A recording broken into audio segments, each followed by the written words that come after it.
శరీరం చల్లగా ఉండేలా చేసే పండ్లు వేసవిలో తప్పక తినాలి. అధిక ఉష్ణోగ్రతలతో ఆరోగ్యానికి సవాళ్లు ఎదురవుతాయి. శరీరంలో వేడి పెరిగిపోతుంది. దీంతో డీహైడ్రేషన్ సహా మరిన్ని సమస్యలు తలెత్తుతాయి.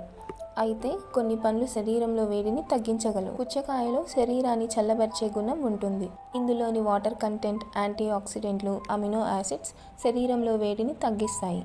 అందుకే వేసవిలో పుచ్చకాయ తప్పనిసరిగా తీసుకోవాలి. నారింజలో విటమిన్ సితో పాటు వాటర్ కంటెంట్ పుష్కలంగా ఉంటుంది. శరీరంలో వేడి తగ్గించేందుకు నారింజ పండు తోడ్పడుతుంది. బొప్పాయిలో విటమిన్ సి, విటమిన్ ఏతో పాటు శరీరాన్ని చల్లబరిచే గుణం కూడా ఎక్కువగా ఉంటుంది. ఈ పండు బాడీలో వేడిని తగ్గించగలదు. కర్బూజా పండులో చల్లదనాన్ని కలిగించే కారకాలు ఉంటాయి. శరీరంలో ఉష్ణోగ్రత కంట్రోల్లో ఉండేలా ఇది చేయగలదు. నిమ్మకాయలోనూ శరీరంలో వేడిని తగ్గించగలిగే కారకాలు ఎక్కువగా ఉంటాయి. అందుకే నిమ్మరసం లాంటి వేసవిలో తరచూ తీసుకుంటూ ఉండాలి.